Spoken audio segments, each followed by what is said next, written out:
Colossenses capítulo 1, verso 15 diz: Ele é a imagem do Deus invisível, o primogênito de toda a criação, pois nele foram criadas todas as coisas no céu e na terra, as visíveis e as invisíveis, sejam tronos ou soberanias, poderes ou autoridades, todas as coisas foram criadas por ele e para ele.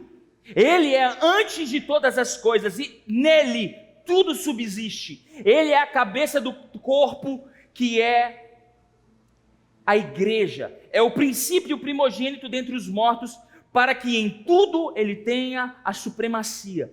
Pois foi do agrado de Deus que nele habitasse toda a plenitude, e por meio dele reconciliasse consigo todas as coisas, tanto as que estão na terra quanto as que estão no céu, estabelecendo paz pelo sangue derramado na cruz do Calvário. Fecha seus olhos. Pai, eu quero apresentar aqui as nossas vidas à tua verdade. A mensagem é o Senhor, nós somos apenas os mensageiros. Eu oro aqui essa noite para que o Senhor possa falar ao nosso coração, de uma forma simples, porque o Senhor é simples, mas de uma forma profunda, como só o Senhor sabe fazer. Eu te peço aqui essa noite que o Senhor renove o nosso relacionamento contigo e abra os nossos olhos para que a gente tenha um real e verdadeiro relacionamento contigo. Cobre aqui as nossas vidas e nos abençoe com toda sorte de bênção essa noite, em nome de Jesus. Amém e amém. Eu quis ler 3 textos, e todos os 3 textos fazem a mesma afirmação. Os 2 primeiros, Cristo falando, e o último texto, Paulo falando. Nós vamos ler outros textos durante a palavra. Mas todos os textos que lemos, nós conseguimos absorver uma verdade central nos 3 textos. Cristo existia antes de chegar na terra. Tudo bem, celebramos o Natal dia 25 de dezembro. Se nós olharmos geograficamente dizendo, era impossível Cristo ter nascido no dia 25 de dezembro. É impossível. Mesmo assim, escolhemos como igreja, como sociedade, celebrar no dia 25 de dezembro. Tudo bem, isso não é um problema.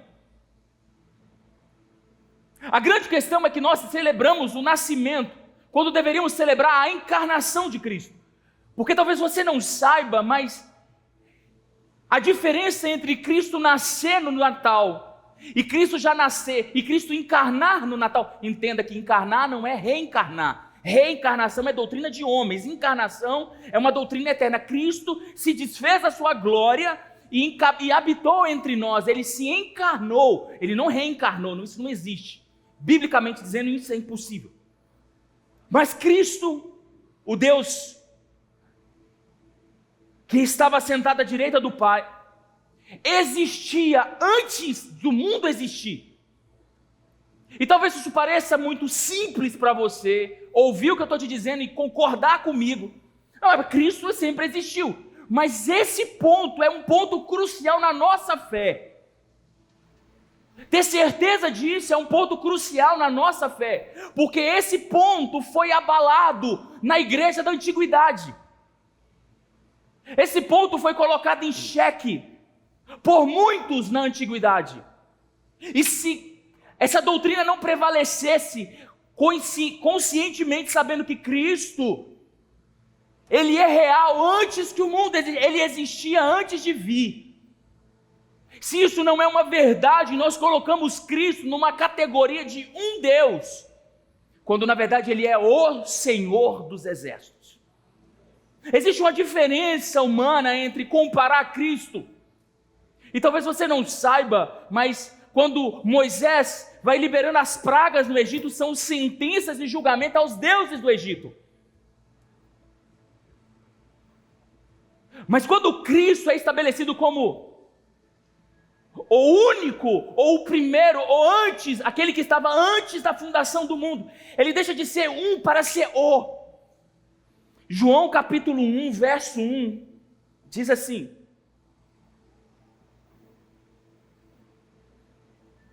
no princípio era o Verbo, e o Verbo estava com Deus, e o Verbo era Deus.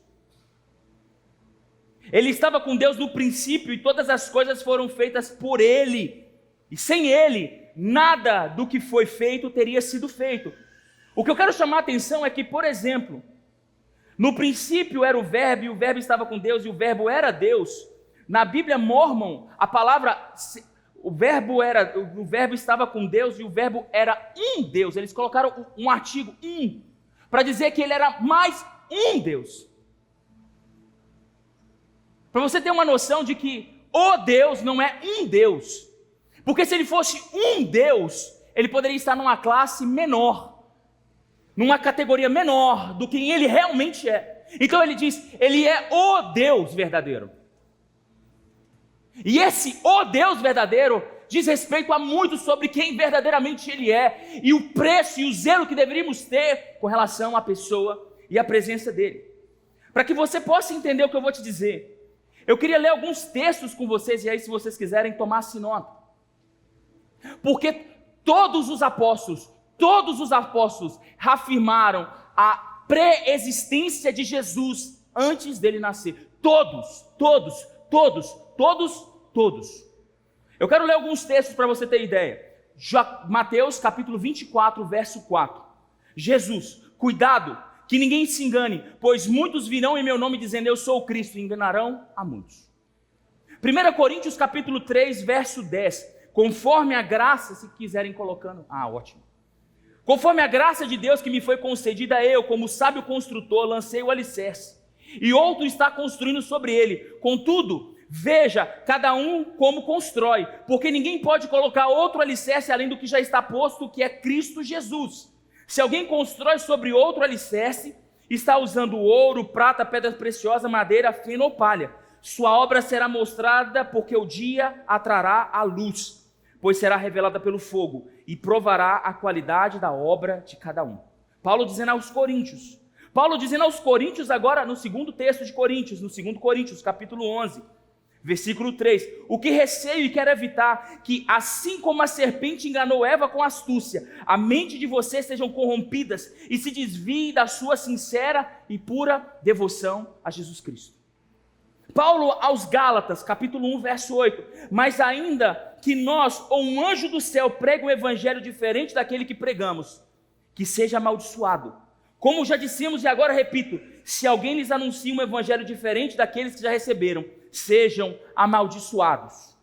Paulo aos Efésios. Embora eu seja o menor dos menores dentre os santos, foi-me concedida esta graça de anunciar aos gentios as insondáveis riquezas de Cristo, e esclarecer a todos a administração deste mistério, que durante as épocas passadas foi mantido em oculto em Deus, que criou todas as coisas. A intenção dessa graça era que agora, mediante a igreja, a multiforme sabedoria de Deus, se tornasse conhecida os poderes e as autoridades nas regiões celestiais, de acordo com o seu eterno plano que ele realizou em Cristo. Em quem? Nosso Senhor, por intermédio de quem temos livre acesso a Deus em confiança, pela fé nele. Paulo aos Filipenses, mais do que isso, capítulo 3, verso 8, considero tudo como perda, comparado à suprema grandeza do conhecimento de Cristo Jesus, meu Senhor, por cuja causa perdi todas as coisas. Eu os considero como esterco para poder ganhar a Cristo e ser encontrado nele, não tendo em mim a própria justiça que procede da lei, mas que vem mediante a fé, a justiça que procede de Deus, que se baseia na fé. Quero conhecer a Cristo, ao poder da sua ressurreição e a participação dos teus sofrimentos, tornando-me como ele em sua morte, para que de alguma forma alcance a ressurreição dentre os mortos. Pedro, capítulo 2 Pedro 2:1, no passado surgiram falsos profetas no meio do povo, como também surgirão entre vocês falsos mestres. Estes introduzirão secretamente heresias destruidoras, chegando a negar o soberano que os resgatou, trazendo sobre si mesmos repentina destruição. Muitos seguirão os caminhos vergonhosos desses homens, e por causa dele será difamado o caminho da verdade. João, na sua carta à igreja, capítulo 2, verso 22, quem é o mentiroso, senão aquele que nega Jesus, que Jesus é o Cristo? Este é o anticristo, aquele que nega o Pai e o Filho. Judas, naquele livrinho pequeno de Judas, mas extremamente relevante.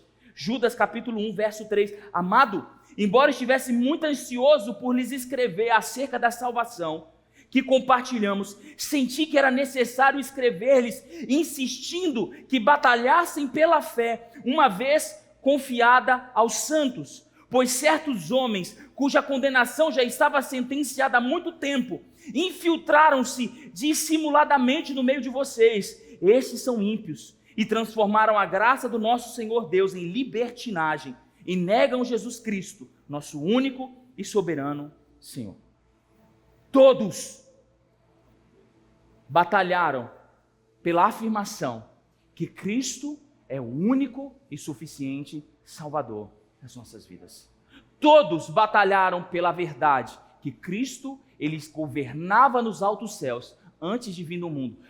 Paulo em Filipenses diz que embora fosse como Deus, esvaziou-se de si mesmo, tomando forma humana, padecendo na cruz. Por isso o Pai o exaltou nos lugares mais altos. Todos estavam afirmando a soberania e a excelência de quem era Cristo.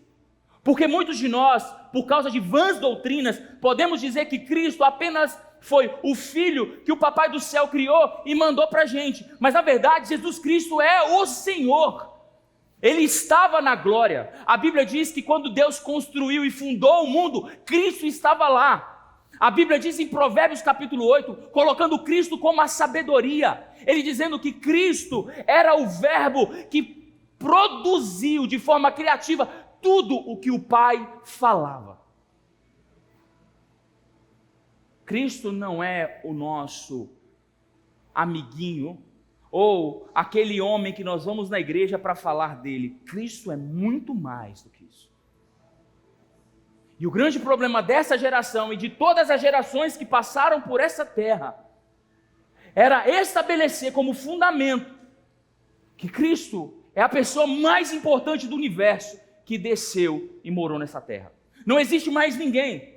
C.S. Lewis, ele diz uma frase interessante, ele diz que se o evangelho é mentiroso, descarta ele. Se o evangelho é verdadeiro, abrace-o com toda a sua força. O que nós não podemos fazer é viver moderadamente o evangelho. Porque a verdade do evangelho custou preço de sangue do nosso Senhor, do nosso Salvador. Quando nós entendemos essa verdade, nós deixamos de ser enganados. Porque infelizmente, muitos de nós já fomos enganados. Eu vou te mostrar como. A primeira forma de sermos enganados na nossa geração é remover do nosso coração a autoridade das Escrituras.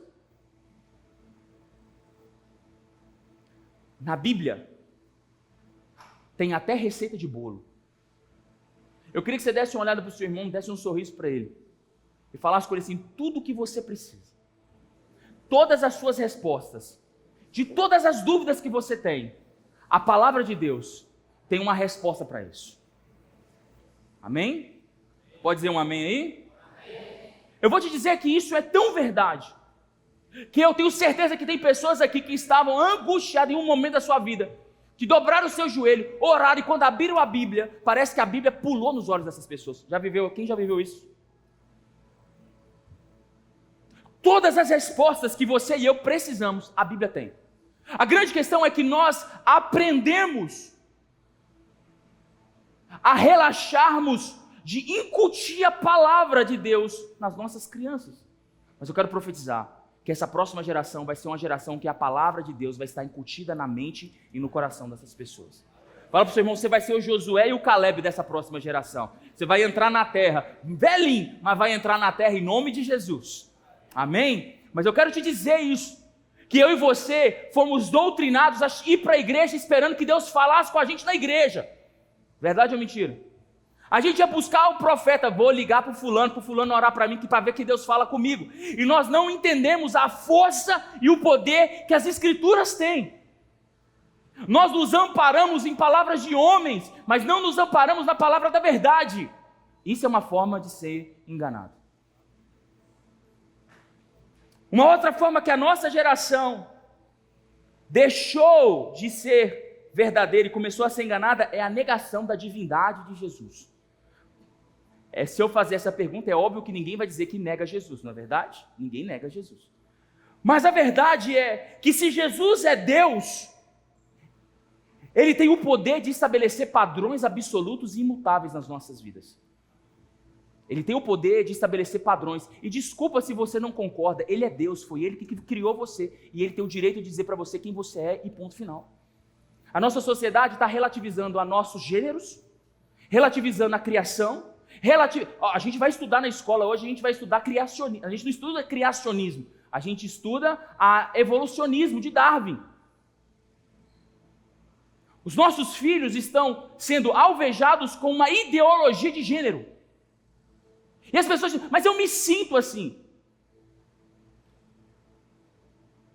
Só que Deus estabeleceu padrões.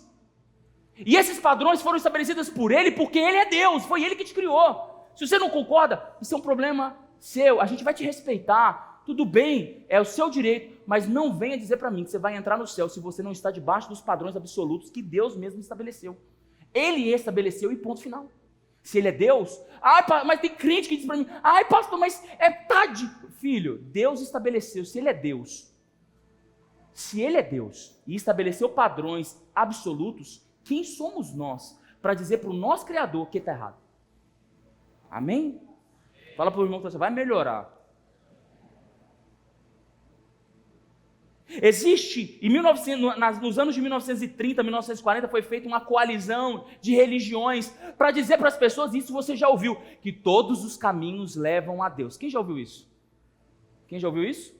Todos os caminhos. Desculpa, você foi enganado, porque o único caminho da salvação se chama Jesus Cristo. E ponto final. Mas pastor, você achou, você foi enganado. Que bom que você está aqui hoje. Fala para o seu irmão aí, que bom que você está aqui hoje. Você foi enganado. Porque o único caminho que te leva a uma pós-vida é Jesus. Fora isso, nós vamos para um outro engano. Porque você pode negar a pós-vida. Todos os caminhos levam a Deus. Achando que você vai de qualquer jeito, mas não vai.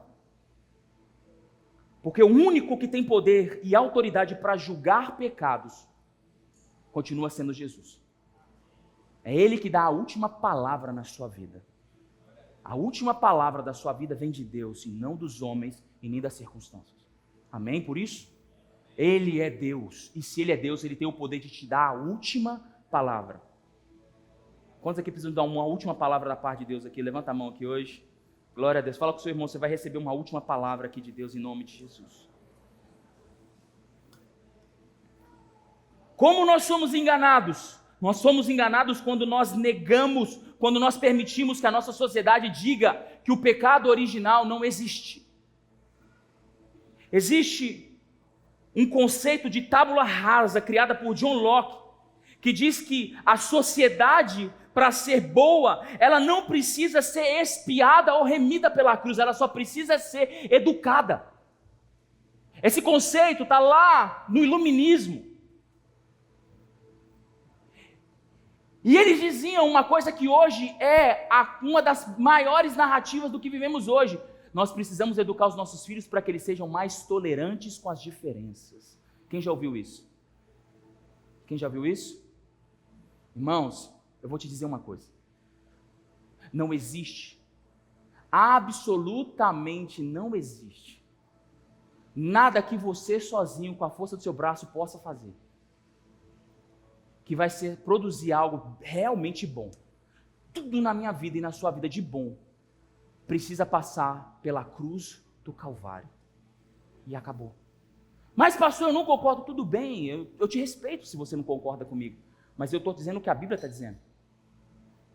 Tudo de bom que eu tenho e de ruim que eu tenho precisa ser passado pelo novo nascimento. E pela cruz e a remissão da cruz do Calvário é que eu me torno uma pessoa nascida de novo da água e do Espírito. Nem as suas qualidades, se não passaram pela cruz, são boas. Desculpa se te ofendo. Talvez você é um cara muito esforçado, mas nem tudo que você possa produzir sozinho vai te trazer benefício, se você não entender que a primeira coisa que você precisa é do perdão incondicional que Jesus te oferece pela sua crucificação, pela sua ressurreição. Se você não passou por isso ainda, hoje é uma boa noite para você dizer: Deus, eu quero pedir perdão pelos meus pecados.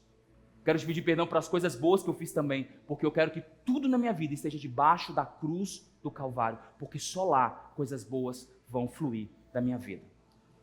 Vocês estão muito calados, amém?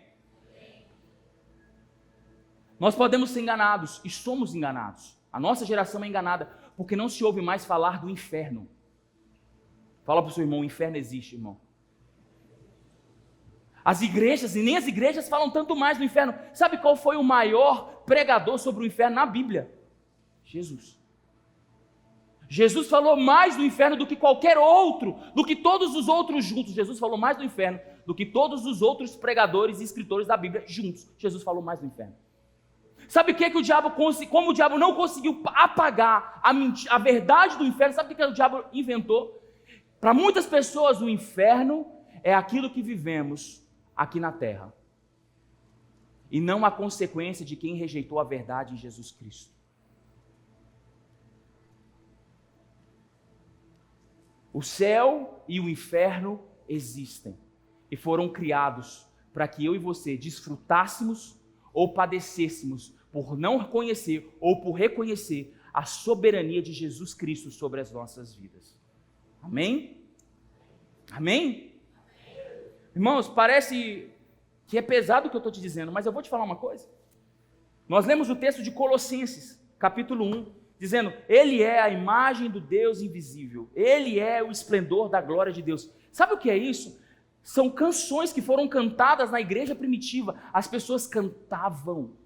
Tem até uma música do Projeto Sola que canta isso: Ele é a imagem do Deus invisível. Eles pegaram a palavra, a gente ouve: nossa, eles pegaram Colossenses e escreveram a música. Não, eles pegaram a música que se cantava e colocaram num texto de Colossenses. O Projeto Sola só pegou aquilo que estava escrito e colocou como música de novo. As pessoas cantavam a soberania de Deus. As pessoas cantavam e celebravam a pré-existência de Jesus Cristo, o poder inegável da pessoa de Jesus.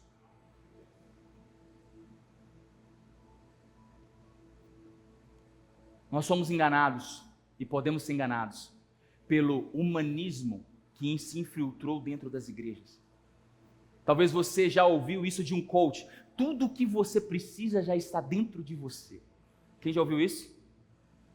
Sabe o que isso faz com o homem? Ele tira a sede de Deus de dentro desse homem. Deixa eu te contar uma coisa: tudo o que você precisa não está dentro de você. Tudo o que você precisa está na presença de Deus, que é liberada para derramar dentro de você. Tudo o que você precisa não está onde você acha que está dentro de você, está na eternidade, nas regiões celestiais, aonde você dobra o seu joelho e diz: Deus, eu não sou nada, eu não sou ninguém, e eu preciso do Senhor na minha vida. Então Ele libera os anjos, como fez em Daniel, e Ele traz as promessas e as bênçãos para derramar sobre a sua vida. Você não tem nada de interessante, amém? Fala para o seu irmão, dá um sorrisão para ele, fala: em você mesmo não tem nada de interessante, porque Jesus é que se fez interessante e se derramou sobre você, e é por causa disso que você é cheio da graça de Deus, e é por isso que hoje você é filho, porque um Deus se encarnou para morrer no seu lugar e fazer de você a menina dos olhos de Deus. Aleluia! Quem Ele é então, pastor? Como que nós não podemos ser enganados? João 1:1. No princípio Ele era o Verbo, e o Verbo era Deus, e o Verbo estava com Deus, e o Verbo era Deus. A palavra verbo é logos. Essa palavra logos no grego significa Yahvé Dabar, a palavra criativa de Deus. Essa palavra Yahvé Dabar se encontra em Gênesis 1, quando a Bíblia diz: e disse Deus. Quando está escrito lá, e disse Deus, é Yahvé Dabar, Deus disse: haja luz, e o Verbo fez a luz aparecer. Tudo o que Deus disse, Ele liberou uma palavra e Jesus fez acontecer criativamente tudo o que Deus disse. Quem é Jesus? Senão o arquiteto de toda a criação e o arquiteto de toda a nossa salvação. Ele não é só o Criador, mas Ele também é o consumador dos últimos dias da nossa fé. João entendeu isso, ele disse, ele é o alfa, o princípio e o fim. Ele começou a boa obra e ele há de acabar toda a boa obra. Por quê? Porque ele disse. Eu disse que vai melhorar, vai melhorar. Porque logos são as palavras criativas de Deus. É quando Deus diz, então logos entra em ação. Logos são as palavras que existem, estão lá. Todos nós aqui temos promessas. Todos nós carregamos promessas. Só que existem promessas que ficam escondidas, esperando o momento certo para florescer. Mas quando o Logos de Deus se manifesta, as palavras que estão escondidas vêm para fora. Quando a palavra é liberada, quando o Pai diz algo, Jesus se incumbe de realizar aquilo que o Pai está falando na eternidade. Diferente. Ele faz com que aquilo que é falado se materialize e se torne palpável. Por isso, que quando Jesus chega na terra e diz, eu sou o pão vivo que desceu do céu. Obviamente ele estava se direcionando ao maná que caía. Quando o maná caía, eles precisavam pegar o maná, comer naquele dia. E se eles guardassem, apodrecia. Então eles comiam, mas no outro dia eles tinham fome. Então Jesus aparece e diz, aquilo que você precisa para matar a sua fome, se você encontrar em mim, nunca mais você vai ter fome.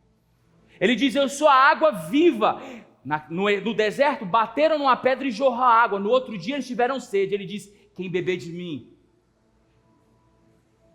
nunca mais terá sede. Pelo contrário, do seu interior fluirão rios de águas vivas. Sabe o que Jesus estava dizendo? Eu sou o Logos, a palavra criativa. Se você andar comigo, tudo o que você precisa, tudo o que foi falado ao seu respeito, vai encontrar um lugar de realização. Porque quando Deus disse, vai acontecer. Porque o Logos se manifesta na vida daqueles que entendem quem é Jesus. Pergunta para o seu irmão, você tem palavras escondidas? É porque você ainda não entendeu quem é Jesus para você. Quando você entender quem é Jesus, não existem palavras que vão ficar guardadas.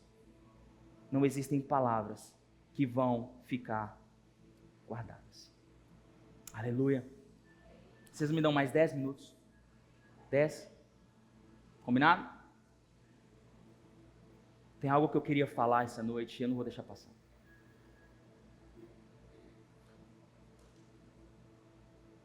Antes de Jesus nascer, quando Jesus desce, algo muda. Porque até Jesus, nós vemos a palavra viva de Deus descer na terra e ir embora. Quando a gente lê Gênesis, a gente vê o anjo mostrando a escada para Jacó. O anjo subia e descia. Jacó viu, a palavra chegou e depois ela foi embora. Moisés estava no Monte Horebe, o fogo pegou, mas depois o fogo apagou depois da mensagem. Elias estava no Monte Carmelo, veio a brisa, falou com ele, mas depois os mensageiros foram embora. Abraão, a Bíblia diz que apareceu 3 homens e um era o Senhor. Os homens falaram com Abraão que ele teria um filho e depois foram embora. Por quê, pastor? Porque antes de Jesus, as palavras criativas de Deus vinham e voltavam. Mas hoje, porque Jesus veio, a palavra veio e tabernaculou entre nós. Qual é a diferença, pastor? A diferença é que hoje, Ele mesmo está velando para que toda promessa se cumpra na sua vida. Deus não vai mandar um anjo, Ele mesmo está velando para que algo sobrenatural aconteça na sua vida. Aquele que começou a boa obra, ele é fiel e justo para terminar. Por quê? Porque ele vela pela palavra que foi liberada sobre a sua vida. Então não se preocupe se ainda não aconteceu. Ele está velando pela palavra da verdade que foi liberada sobre a sua vida e vai acontecer em nome de Jesus. Ele é muito mais do que milagres. Quando João diz ele era o Verbo, e o Verbo se fez carne. Simplesmente ter sido feito carne foi o grande ápice da sua obra. Porque até então, Deus enviava mensageiros. E os mensageiros vinham, falavam e iam embora. Mas quando Jesus se encarnou, Deus não mandou mais mensageiros. Deus mandou a verdade, a própria mensagem desceu para ser pregada para as nossas vidas. Existe uma diferença muito grande, porque o mensageiro não pode fazer nada além do que proclamar a mensagem que recebeu. Mas a mensagem, quando chega, ele pode e tem o poder de fazer o que ele quer, da forma que ele quer e quando ele quer. Sabe como eu sei disso? Porque um cego, ele disse para ser curado, outro cego ele cuspiu no chão. Outro cego, ele passou lodo nos olhos dele. Para um endemoniado, ele disse. Para outro, ele mandou outro falar. Para um enfermo, ele só disse, vai que a tua fé te curou. Ele, quando chegou, quando a mensagem chegou, tudo na nossa vida mudou. Eu quero te dizer isso. E eu quero encerrar a mensagem de hoje, ainda que eu não consiga encerrar tudo. Mas eu queria muito que você entendesse isso. Sabe por quê? Porque quando você esquece que a mensagem é Jesus, você pode ouvir o mensageiro pregando e dizendo, uau, que palavra! Mas quando a mensagem não alcança o seu coração, tudo que você consegue é se sentir anestesiado. Preste atenção no que eu vou te dizer. A nossa geração é uma geração que ouve o mensageiro, mas não ouve a mensagem. Por isso Jesus disse, quem tem ouvidos, o que o Espírito, porque as pessoas estão ouvindo os mensageiros, e não estão ouvindo a mensagem. Sabe o que acontece? Sabe como eu sei que as pessoas fazem isso? Porque quando ouvimos o mensageiro, e o mensageiro não carrega a mensagem, a nossa vida só é anestesiada, mas a nossa vida não é transformada. Porque o que pode mudar a vida de um homem não é o mensageiro. O que pode mudar a vida de um homem é a mensagem. O que pode mudar a sua vida não é o que o pastor está pregando. O que pode mudar a sua vida é o que você faz com a verdade de Deus que entra dentro do seu coração. Essa mensagem pode chacoalhar e mudar tudo dentro de você. Essa mensagem pode quebrar os domínios e as algemas do diabo na sua vida. Essa mensagem pode trazer uma reviravolta na sua casa. Essa mensagem pode converter teu marido. Essa mensagem pode converter a tua esposa. Essa mensagem pode fazer uma reviravolta na sua vida financeira. Essa mensagem pode criar um novo e vivo ministério que vai alcançar nações. A mensagem muda tudo. Mas o mensageiro pode só anestesiar o seu coração. Eu quero te dizer uma coisa. Jesus continua vivo e Ele é o Senhor das nossas vidas. A verdade de Jesus ainda cura, transforma, liberta, restaura, cuida, apacenta. A verdade de Jesus ainda é algo que tem o poder de mudar tudo nas nossas vidas. Mas se você sente que nada está mudando, que nada está acontecendo na sua vida, a minha pergunta é, você está sendo transformado ou anestesiado? Porque a verdade de Deus, quando entra no coração de um homem, ela muda tudo dentro da gente. Porque quando Cristo chega, a mensagem, a luz e a vida também chegam. Esse é Jesus, o Deus capaz de mudar todas as coisas na minha vida e na sua vida. A pergunta que eu quero fazer para você essa noite, para a gente orar, pedir 10 minutos, já estou encerrando. É se você conhece esse Jesus. Porque Talvez o Jesus que você conhece é o Jesus que falou assim: levanta a mão e vem na frente, vem aceitar Jesus. Irmãos, com todo o respeito para quem já fez isso, e eu também já fiz isso, você acha mesmo que nós aceitamos um Deus ou um Deus é que nos aceita? Quem é maior? Quem realmente aceita quem? Será que nós não confundimos as nossas posições? Será que nós não olhamos para a nossa vida com uma ótica humanista? E dizer: então Jesus é um cara legal, ele morreu por mim. Cara, você não entendeu quem é Jesus.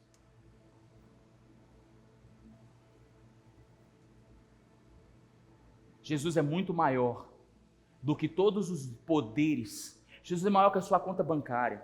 Jesus é maior do que qualquer governo corrupto da nossa nação, qualquer governo corrupto de qualquer outra nação, qualquer sistema de poder. Jesus é maior do que qualquer governo humano, do que qualquer monarquia, do que qualquer anjo, principado, potestade. O nome de Jesus está acima de todos os nomes. Pastor, mas o senhor não sabe como é que está a minha vida. Você não entendeu quem é Jesus, cara. Porque se Jesus entrar na sua casa, não existe má notícia que vai imperar lá. Sabe por quê? Porque Ele vai trazer as boas notícias para a sua vida. Ele vai mudar a realidade da sua casa, Ele vai mudar o cenário, o diagnóstico, o prognóstico. Ele vai mudar tudo porque Ele é o Senhor. E se Ele disser que algo vai mudar, tudo vai mudar. Esse é Jesus. Porque quando Ele fala, Ele mesmo faz cumprir a palavra que foi falada. A pergunta que eu quero fazer essa noite é: você quer negar a existência desse Deus, cara? Você quer discutir com esse Deus? Você quer dizer que você quer diminuir esse Deus? Ou você quer lançar a sua vida e dizer: Deus, eu entendo e reconheço que o Senhor é o dono da minha vida. Eu não sou ninguém, eu preciso do Senhor, então eu quero submeter minha vida por inteiro. Eu quero jogar minha vida nos teus pés, Jesus. Eu estou cheio de pecado. Eu estou cheio de doença. Minha casa está uma bagunça. Está tudo complicado na minha vida. Eu não consigo resolver meus problemas, Jesus. Mas eu submeto a minha vida ao Senhor Jesus essa noite. Porque eu sei que uma palavra sua pode mudar a minha vida inteira. Se o Senhor entrar na minha vida, não tem nada que pode resistir uma palavra sua. Preste atenção no que eu vou te dizer agora, meu irmão. Olha para mim, esquece os meninos. Olha para mim, por favor, olha para mim. Não tem problema algum que Jesus não possa resolver. Não tem problema nenhum que Jesus não possa resolver. Pastor, meu casamento. Filho, se Jesus chegar no seu casamento, sua vida, sua mulher, seu marido, seu filho, tudo vai ser feliz. Porque Ele traz alegria ao cansado, Ele traz força ao cansado, Ele traz alegria ao oprimido. Não existe ninguém que é incapaz de resistir à doce presença de Jesus.